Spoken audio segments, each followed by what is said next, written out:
Hey, it's me, Unapologetically T. I've had some challenging last couple of days. I don't know if you can hear that TV. Let me go pause.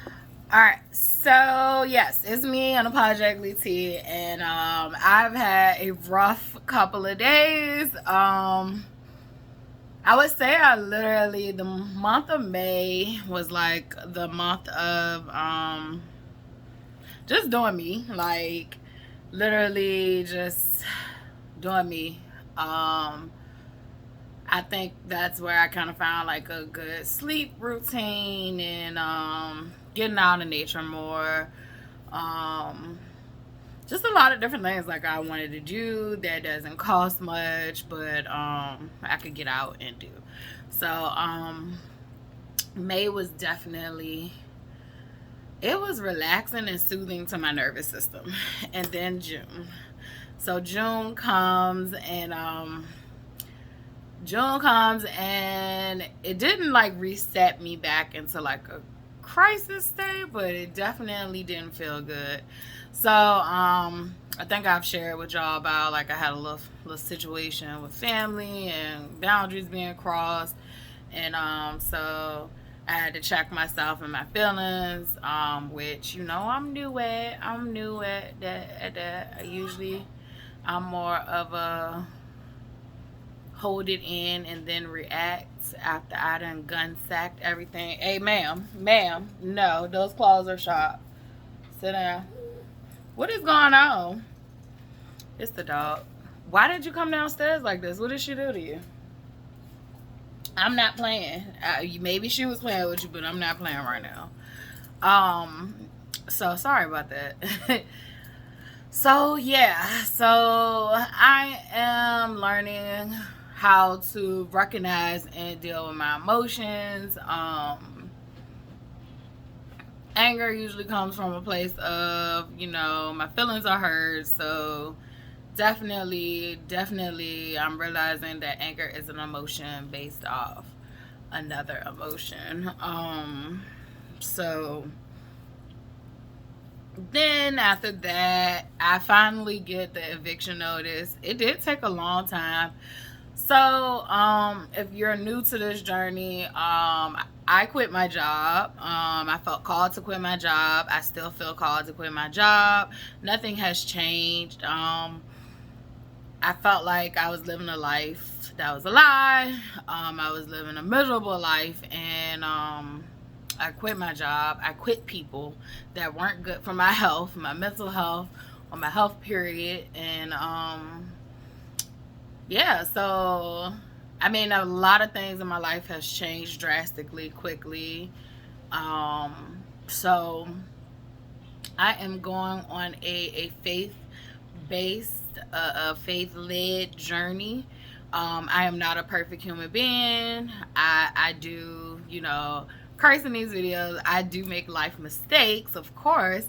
I always look at myself as if I am a spiritual being living the human experience.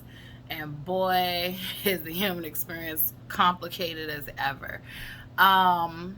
So on this journey, I knew from jump I would be facing homelessness because I knew I could not return home. That was not going to be good for my mental health. When I say home, to my mom's, my dad's is definitely, that's like a big out of the question. Like, I will die. Excuse me, YouTube. I will not be here anymore.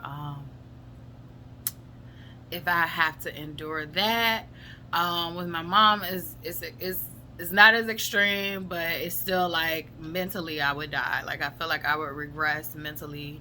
I definitely feel like codependency would pop its ugly head, and yeah, so we just not doing nothing that's not good for my mental health. That's the whole reason I'm on this journey and on this path. So yeah, so when I quit the job and did this, I knew that I would no longer be able to afford my rent. I did not think I would have this much time. However, I thank God that I did. Things happen in a mysterious way. So I do want to say this though. On this journey, I have learned that Richmond has the second highest eviction rate in the nation. Ma'am, I'm on a video. So Richmond is the second highest in the nation. So that is out of all the 50 states, or 51, because I think they made DC a state now. So that's out of all 51 states. We're the second highest. So all of those cities in those 51 states, we are the second highest. That's a problem. That is a big problem. I feel like if you live here, I'm pretty sure you have noticed since COVID happened that there is a higher population of homeless people that are living on the sidewalk. Like, you could just at any given moment see someone laying down on the sidewalk. I have seen an uptake of people with, like, not these like dogs you get like from a shelter. I've seen people with designer dogs living outside. I will be one of those people. I tell it, that's another thing. If you're new to this, I laugh at my own pain. I laugh at everybody else's pain. So don't take it personal. It is my coping mechanism. And if I don't laugh, I'm going to want to go jump off a cliff. So let me laugh. And so yeah, I'll be one of those people living in a car with the dog. I seen the other day, like, a man had his dog on his leash, and the leash was on his wrist, and he was laying down sleeping. His dog could only go like a certain perimeter, but he was on the sidewalk, and it was like, you know, this is life for some people, and it has given me a whole another level of compassion, and I'm sure that compassion will get deeper depending on how long this journey will be, because it's already deep and I still currently have the roof over my head. So I will be moving out next week. They gave me, I think, like 7 days, if that. I don't know, so I'm not gonna quote 7, but I know that it was written up to be served to me on the 4th. I did not get it until the 5th, and it said I had to be out by the 12th.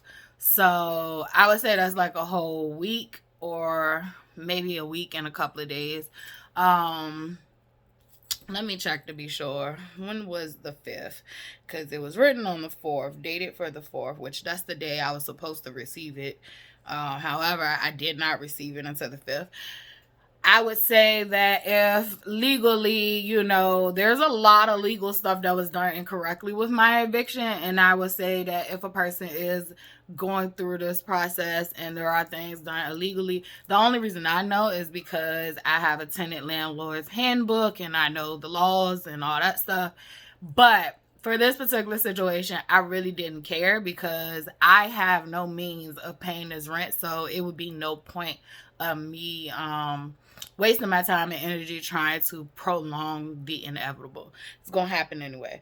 But for those who do need more time, there is a tenant landlord like handbook out here, and you should know your rights when dealing with the courts and what your landlord should and should not be doing far as eviction processing. So yes, it was written for the 4th. I received it on the 5th. So, and they gave me to the 12th. So we got 1, 2, 3, 4, 5, 6, 7. 7 days. All right. So 7 days to prepare to get kicked the fuck out. So let's think about that. So me, I have been preparing. Other people in this situation, they do get, you know, at least I would say you do get at least 60 days. By law, you're supposed to. Because you can be late the first month and the second month, and then they can what is it called?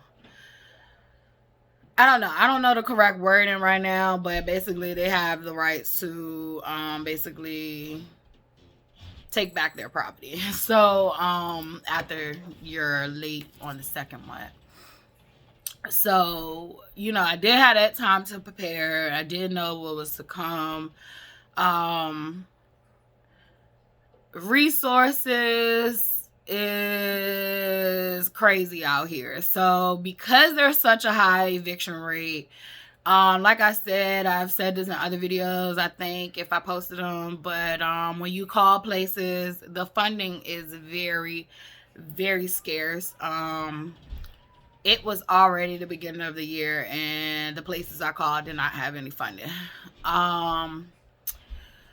If you go to, because some people are going to tell you, like, go to social services is going to give you the same resources that the other hotlines give you. And, you know, like, social services basically is for, like, TANF, food stamps, Medicaid. But they do have resources, but it's the same pretty much resources I've been getting from talking to, like, I've talked to the people who are fighting for, you know, eviction laws and eviction rights. And they gave me a set of resources. It matched the same set of resources that I've gotten from calling. I think, is it a 211? I think it's a 211 number. You can call and ask for assistance and help and stuff like that. Then there is like a homeless hotline number, and when you call that, you have to be within 3 days of being homeless or already homeless, and then there's still no guarantee that you will have placement. So talk about playing Russian roulette right now. Like, I've been through a lot worse, so I know that I'm gonna be okay. Essentially, I know I'm gonna be okay. However, this has been a very stressful situation. I'm sorry if I make it look, you know, good. Once again, it's a coping mechanism for me. I am not the type that's gonna dwell on what's wrong for too long. Like, if you know me, I'll complain for that second, and then I am the type of person that I'm gonna figure out a solution. However, this go around, it has not been solution oriented as heavily, because I felt like in the past I would make a lot of puzzle pieces fit that didn't necessarily fit, just for my own comfort and stuff like that. This go around, I am making more intuitive decisions and just letting life take me where it has to take me and figure out life from there. So yeah, once I got that eviction notice, like, it definitely took an effect on my mood. It took a lot of energy. Anxiety was sky fucking high. Like, I felt it in my gut, I felt it in my breathing. Like, I definitely was to a point where I was gonna start hyperventilating, because I feel like it's no matter how much you prepare for, you know, being homeless, like, shit is real. Like, it's real.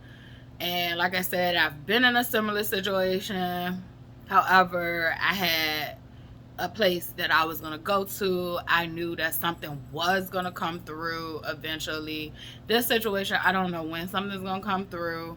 I don't have anywhere that I can go that I would feel okay with my mental health. It's kind of hard trying to, like, tell other people, like, you're going to stay with them and you don't know when you're going to find, you know, housing. So, and it's definitely harder to find housing with an eviction notice. I mean, with an eviction on your record. So I have a lot of things against me right now. Being unemployed, having an eviction, like, there's a lot of things that's against me right now. So yeah, that definitely, I'm not gonna hold y'all, I'm not gonna lie to y'all, like, that definitely felt, I wouldn't say it felt defeating, but it definitely was a struggle. You remember I said I don't be wanting to struggle no more? It was a struggle to manage those emotions.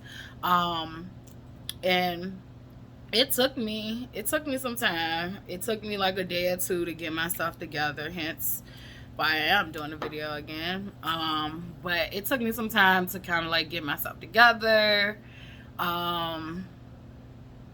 processing those feelings, like, because at the end of the day, deep down inside, my faith is in God, so I know I'm gonna be okay. However, I'm a human being, and fear popped up for me.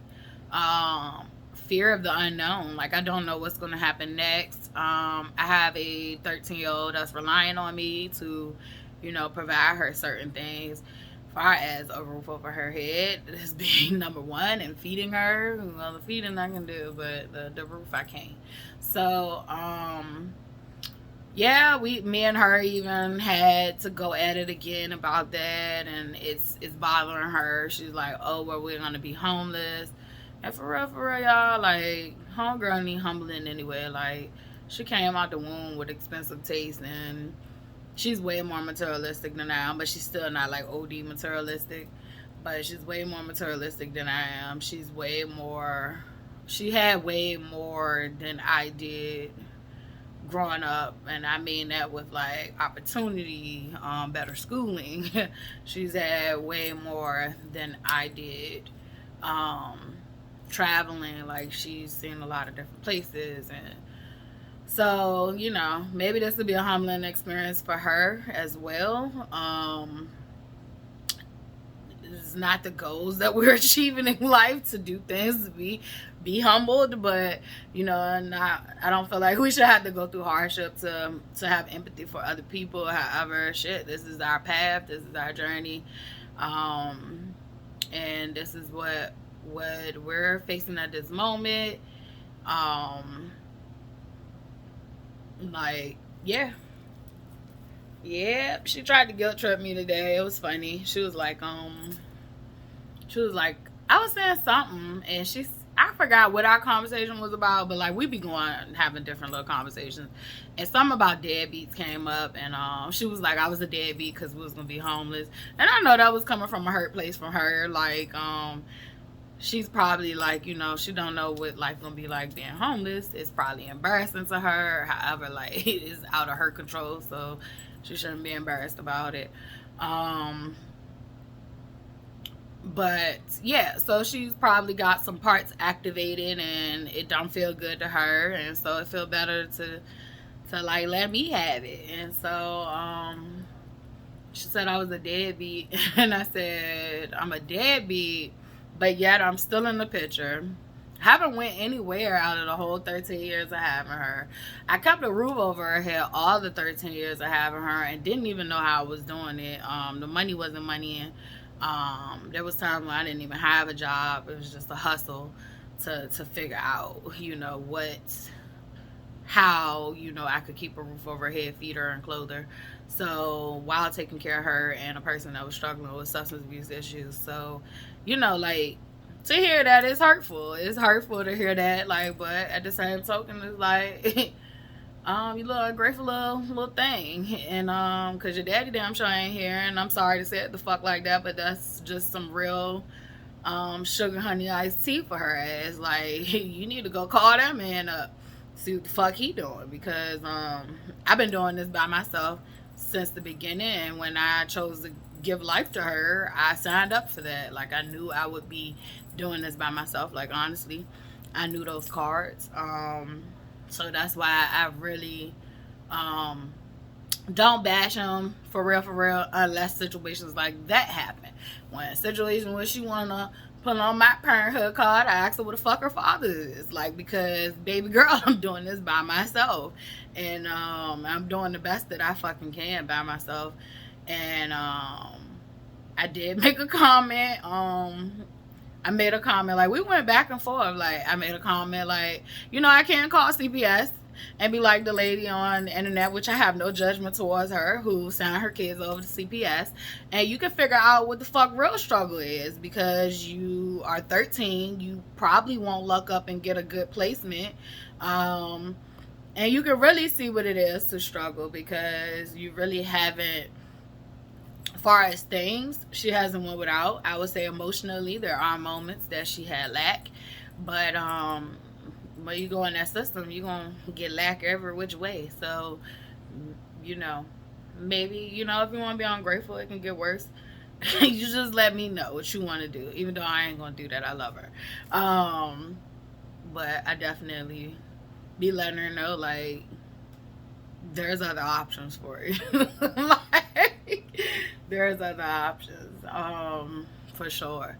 So yeah, we had that little spat today, and it's hard. It's hard when your child doesn't feel secure and safe, because that's your number one job, is to make sure they have security and safety and their needs are being met. So it hurts when like your child pull your card and let you know you ain't doing what the fuck you supposed to be doing. And all I can tell her is, I'm doing the best I can with what I got right now. That's all I can do. That's all I can do. It ain't gonna be like this forever. I know that. Um, I just know who I am, and how things, for me go, and how hard I work. So I definitely know this is not forever. This is momentarily. My heart goes out to people and families and children. It's funny, it's ironic because just this year we was donating we donate as much as we possibly can throughout my life and hers. But this year in particular, like, we gave back to high school students that were homeless, and she had to help with making their bags, their little kits. And I remember her sitting on the couch on her phone and not wanting to help. And she was like, why do I have to? And I'm just like, bro, you really gonna ask that question? Like, why you have to help? So, like, that's kind of when I knew something. Like, she definitely need, like, a reality call. I never thought it'd be us. But yeah, that's how life goes sometimes. And I had to talk to her and be like, there's kids out here who don't have what you have, and we're fixing bags for them. So she got her shit together and started asking questions about, like, well, how do you end up, in those situations? And ma'am, stuff happens. People don't realize that people end up homeless not just because of drug and alcohol abuse, not just because of mental health issues, like, even though those are some big ones, but there are actual health issues that have caused people to go homeless, like, that has depleted people's whole life savings, and they've lost everything, their car, their house, everything. And there's situations for me, like, someone died and it just triggered some shit for me. And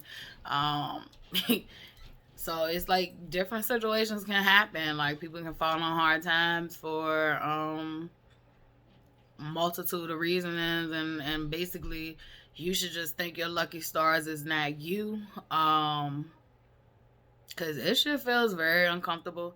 I will say this, like I said, I have been aware that this was coming. So I am vacating. I had to the 12th, but I'm vacating on the 11th.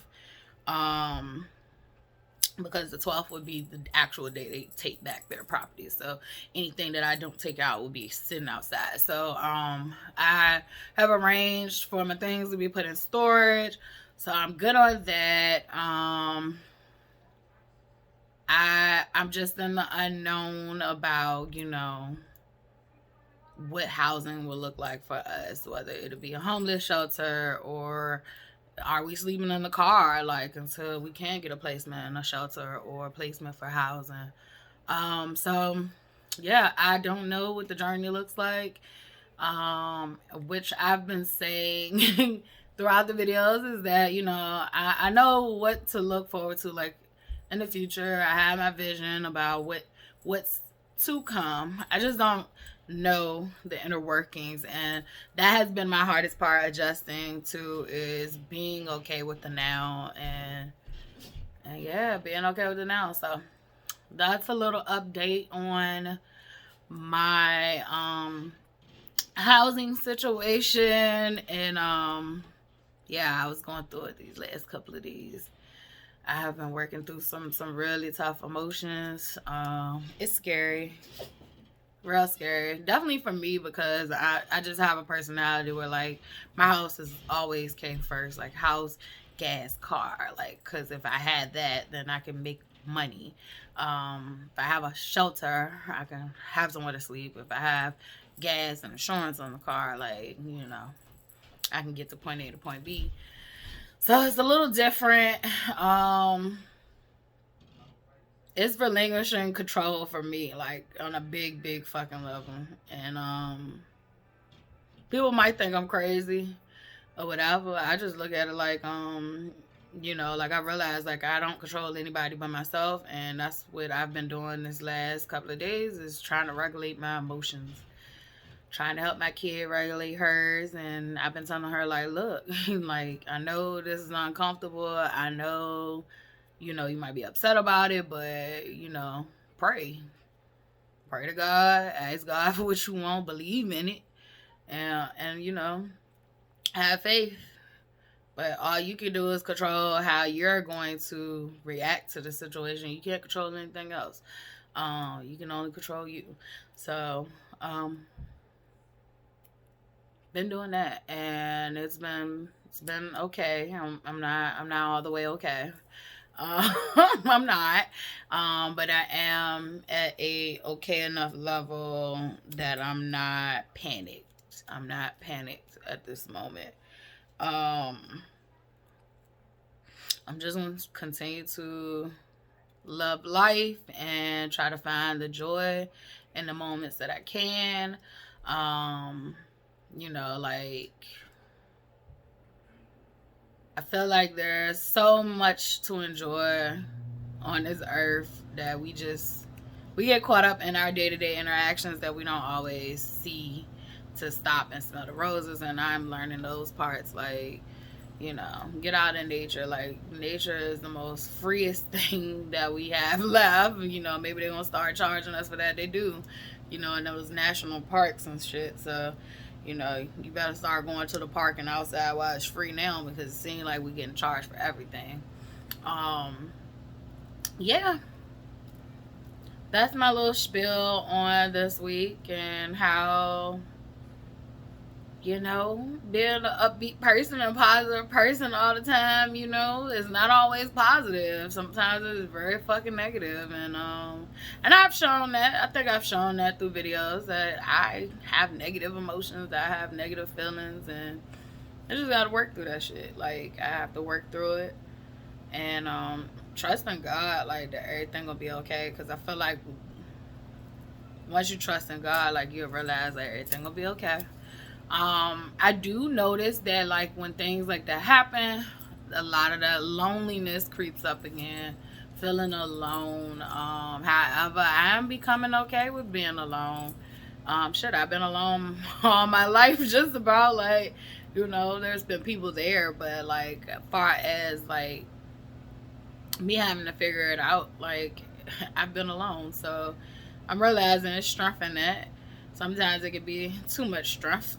And I need to know when to ask for help, and I'm learning. So there's a lot of things I'm learning with being alone. But I needed to be alone. Definitely needed to see who was who, and that definitely revealed itself. And all I could do is just keep going, just keep chugging. And yeah. So thank you all, whoever has been keeping up with this journey of mine, and whoever, these videos reach. Even if these videos do not reach its anticipated, audience today, I know eventually one day they will. And I find joy in that one day.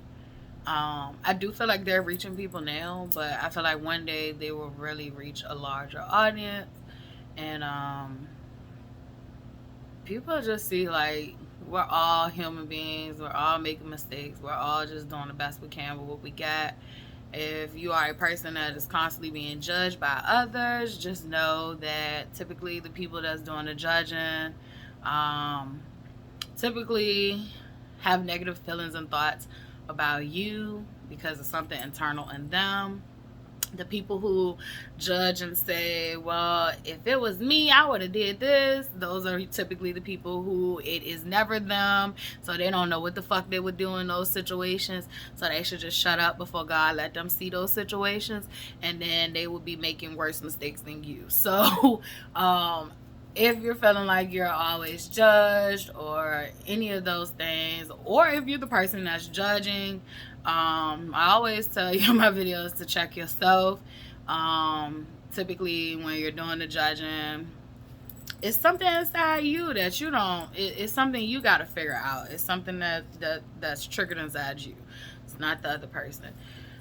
So yeah, I'm gonna keep these videos coming. If I do have to live in my car, I will call these videos the Car Chronicles. So I will just be keeping up with the progress and the work I've been doing all along with the roof over my head. I guess not having a roof will make me more hungry, make me more, into it. So y'all enjoy your weekend. I am going to give you the story that I promised. I was in the middle of recording it, and my phone died. So I'm just now charging my phone up from last week. Oh no, it was this week, but it was like earlier this week. So but yeah, so I'm gonna get back into that story time. All right,